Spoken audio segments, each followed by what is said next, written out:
2026 ஆங்கில புத்தாண்டை வரவேற்கிறதுக்கு நம்ம எல்லாருமே தயாராகிட்டு இருக்கோம். இந்த புத்தாண்டில் 12 ராசிகளுக்கான பலன்கள் எப்படி இருக்க போகுதுன்றத நம்ம எல்லாருக்குமே தெரிஞ்ச ஜோதிடர் கலாநிதி சுபாஷ் பாலகிருஷ்ணன் நம்ம அரங்கத்துக்கு வந்திருக்காரு. அவர்கிட்ட வந்து நம்மளோட ராசி பலன் பற்றி கேட்கலாம். வணக்கம் சார். வணக்கம்.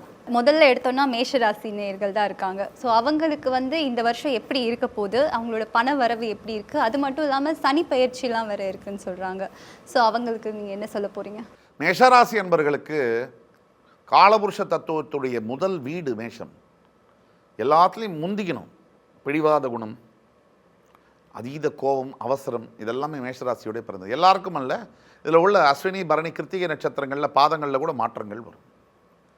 மேஷராசிக்கு வந்து 11ஆம் இடத்தில் இருக்கக்கூடிய சனி பகவான் வாக்கிய பஞ்சாங்கப்படி பெயர்ந்து 12ஆம் வீட்டுக்கு வந்து 7.5 சனியை ரிப்பன் கட் பண்ணி தொடங்குறார். ஃபெஸ்டிவல் சீசன் அப்படின்னு சொல்லுவாங்க, அது சனி பகவானுக்கு.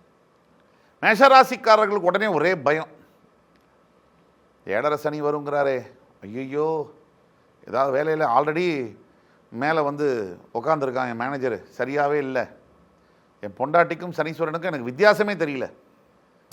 இந்த மாதிரி இதில் இருக்கும்போது குழந்தைகள் வேறு குடசல் பண்ணுறாங்க, உடல் உபாதைகள் வேறு இருக்குது, அம்மா அப்பா தொல்லை தாங்க முடியும். இதுக்கு நடுவில் என் வாழ்க்கையை நான் நடத்திக்கிட்டு இருக்கிறேன்.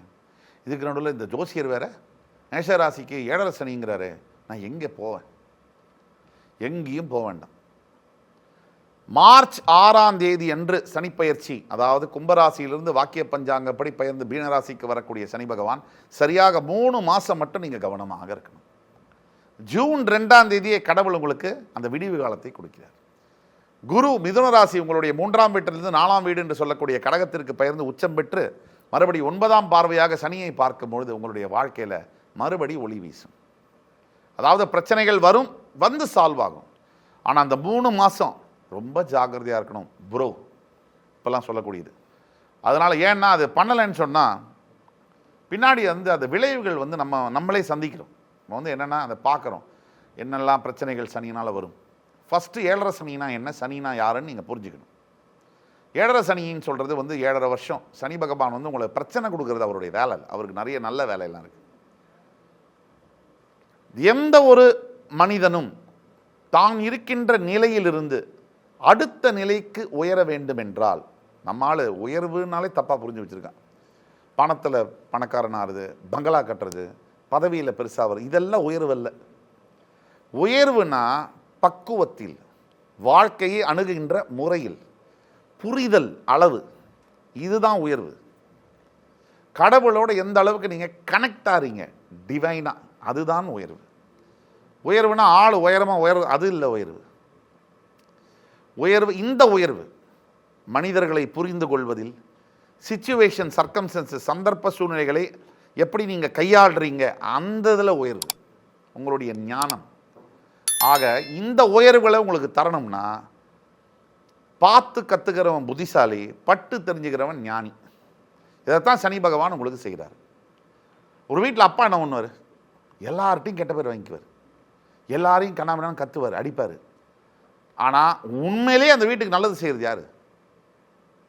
Hero, father. அதைத்தான் சனியும் செய்கிறார். அவர் உங்கள் தகப்பன் மாதிரி. சனி பகவான் ஐயோ வாயில் சனி, போடா சனினே அப்படிலாம் நம்ம சொல்கிறோம். ஆனால் உண்மையிலே யார்? கிழிஞ்ச செருப்போட, ஓட்ட சட்டையோட, ஓயாமல் உழைச்சி அந்த குடும்பத்தை காப்பாற்றுற மனுஷன் அந்த ஆள் தான். அப்படி தான் சனி பகவான் நீங்கள் பார்க்கணும். விரய சனியாக வரக்கூடிய சனி பகவான் தூக்கத்தில் தொந்தரப்படுவார். சனினா என்னன்னு சொன்னேன். சனி ஒரு முழு பாவகிரகம், முழுமையான தன்னுடைய காரகத்துவங்களை மேலே இறக்குவார். சந்திரன் எங்கே இருக்கோ அதான் ராசி. சந்திரன் இஸ் மைண்டு. அப்போ மைண்டை வந்து சனி கேப்டிவேட் பண்ணிட்டாருன்னு சொன்னால் அதுதான் 7.5 சனி ஆரம்பம். அன்ஃபார்ச்சுனேட்லி சனியுடைய தாக்கம் என்பது தான் இருக்கிற ராசி, முன்னாடி ராசி, பின்னாடி ராசி, 3 ராசியும் பாதிப்பார். அவருக்கு அந்த பவர் உண்டு. அதனால் சனி வந்து பிரெயினை கேப்டிவேட் பண்ணிட்டார் அப்படின்னா, அது ஒரு உதாரணத்துக்கு சொல்லப்போனால், ஒரு பெரிய ஒரு கார்ப்பரேட் கம்பெனியில் வைஸ் பிரசிடென்ட் இருக்கார். அவர் நல்லா படித்தா தான் அங்கே வர முடியும். ஓரளவுக்கு பார்க்குறதுக்கும் டீசெண்டாக இருப்பார், பணம் நல்லா இருக்கும், பதவி பேர் எல்லாம் இருக்குல்ல, மைண்ட் ஒர்க் பண்ணாது. நேற்று வரைக்கும் பேலன்ஸ் ஷீட்டை டேலி பண்ணுறவர் இன்றைக்கி தேடிட்டு இருப்பார் பூத கண்ணாடி வச்சு. இதுதான் சனி பயிற்சிங்கிறது. அப்போ என்ன இதில் இருக்கணும், நிறைய மெடிடேஷன் பண்ணணும். மைண்டை சரி பண்ணணும்னா தியான பயிற்சி ரெகுலராக பண்ணணும். ரெகுலராக தியானம் பண்ணணும். மந்திரங்கள்லாம் சொல்ல தெரியல, எனக்கு வரலை, நான் ஒரு படிக்கலை. ஓம் நம சிவாய, எவ்வளோதான். இந்த தாரக மந்திரம், இந்த பிரபஞ்சத்தை இயக்கக்கூடிய இந்த மந்திரம் நம சிவாயனா நான் தான் சிவன்னு சொல்கிறேன், வேற ஒன்றும் இல்லை. இந்த பிரபஞ்சம் முழுக்க இருக்கு இல்லையா, அது பேர் அண்டம். நம்ம உடம்பு என்பது பிண்டம். உண்மை என்னன்னா, அண்டம் உள்ள என்ன இருக்கோ பஞ்சபூதங்கள், அதுதான் உடம்புல பிண்டத்திலையும் இருக்கு. இந்த பிண்டம் சொன்னால் அந்த அண்டம் கேட்கும். அது பயிற்சியின் மூலியமாக வரும். பிரபஞ்சத்தை உங்கள் இசைவுக்கு இசைய வைக்க முடியும், ஆனால் தொடர் பயிற்சியின் மூலியமாக முடியும். அப்புறம் வாழ்க்கையில் வெற்றிங்கிற அந்த டெஃபினிஷனை வந்து மாற்றிக்குங்க. நான் முதலமைச்சராக வந்தால் தான் வெற்றி, உடனே நாளைக்கு பாரத பிரதமர் ஆனால் தான் வெற்றி, இது இல்லை வெற்றி. அவங்கள கேட்டால் தான் சொல்லுவோம், நைட்டு தூங்க வருதில்ல அவங்க. வெற்றி என்பது அழகான குடும்பம், 2-3 உறவுகள் இருந்தாலும் அந்த உறவுகள் உண்மையாக இருப்பது, உண்மையான ஒரு நண்பன், ஆரோக்கியமான உடல், தேவைக்கேற்ற பணம், தேவையில்லாத விஷயங்களே இல்லாமல் இருக்கிறதே பெரிய வெற்றி இன்னைக்கு. இதுதான் உண்மையான வெற்றி. ஆட்டோக்காரர் ஒருத்தர் காலையில் எடுத்துக்கிறார், 200 ரூபா சவாரி போகிறார், இளையராஜா பாட்டை கேட்குறாரு, வீட்டுக்கு வர்றாரு, 2 குழந்தைங்க தோளில் தொங்குது, ஜாலியாக தூங்குறாரு. இவர் தான் வாழ்கிறார், 50,000 கோடி அதிபதி இல்லை. இதை புரிந்து கொண்டால் மேஷராசி என்பவர்கள் ஜெயிக்கலாம். ஒட்டு மொத்தத்தில் மேஷராசிக்கு பயம் தேவையில்லை, 3 மாதங்கள் கவனம் தேவை, மார்ச், ஏப்ரல், மே. அதற்கு பிறகு உங்கள் வாழ்க்கை எப்பவுமே நல்லா தான். பரிகாரங்களில் மக்களுக்கு புரிய வேண்டியது இது.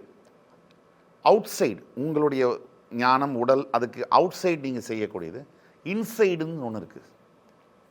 முதல்ல செல்ஃப் கரெக்ஷன் என்பது பரிகாரம். நான் வந்து தவறான ஒரு விஷயத்தை செய்கிறேன், அதை முதல்ல கரெக்ட் பண்ணுறது தான் ஃபஸ்ட்டு பரிகாரம். தவறான எண்ணங்களை முதல்ல கட் பண்ணணும், ஃபஸ்ட்டு பரிகாரம். தவறான வார்த்தைகளை தடுக்கணும், செகண்ட் பரிகாரம். மந்திரத்தில் மாங்காய் விழாது, மந்திரத்தில் மாங்காய் விழாது. ஜோதிடம் என்பது மாங்காய் அல்ல, அது மந்திரத்தில் விழும் மாங்காய் அல்ல. தவறான செயல்களை செய்கிறத கட் பண்ணிக்கணும், அது 3வது பரிகாரம். இந்த 3 செஞ்சாலே நல்லதையே நினச்சி காலையில் எழுதுக்கிறோம். நான் நல்லதை மட்டும்தான் நினைப்பேன், நான் நல்லதை மட்டும்தான் பேசுவேன், நான் நல்லதை மட்டும்தான் செய்வேன்.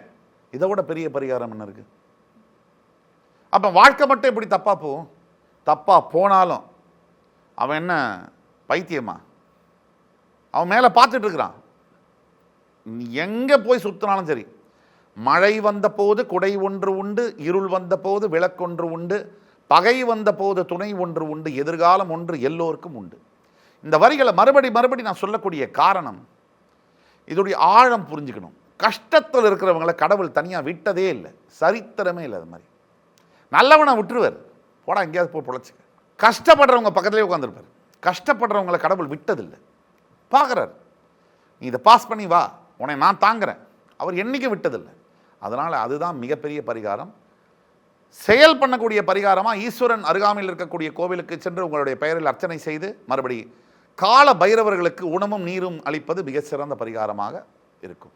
சார், மேஷராசி நேயர்களுக்கு வந்து அருமையாக நல்ல செய்திகளை நிறைய சொன்னீங்க. அதுக்கு மட்டும் இல்லாமல் பரிகாரமும் வந்து நிறைய சொன்னீங்க. ஸோ இது வரைக்கும் பார்த்ததில் நம்ம நேயர்களுக்கு இருக்க பல சந்தேகங்கள்லாம் தேர்ந்திருக்கும். ரொம்பவே விரிவாக சொன்னதுக்கு ரொம்ப நன்றி சார். அதாவது ஆங்கில புத்தாண்டு 2026 பக்தி இன்ஃபோ தமிழ் நெஞ்சங்கள் அனைத்து உலகமெங்கிலும் இருக்கக்கூடிய பக்தி இன்ஃபோ தமிழ் சேனலுடைய ஆதரவாளர்கள் அனைவருக்கும், எனக்கு வாய்ப்பளித்த டெக்னீஷியன்ஸ் எல்லோருக்கும் என்னுடைய மனமார்ந்த நன்றிகளும் வாழ்த்துக்களும். அனைத்து அன்பு தமிழ் உள்ளங்களுக்கும் என்னுடைய சிரம் தாழ்ந்த ஆங்கில நல் புத்தாண்டு வாழ்த்துக்களும் வணக்கங்களும்.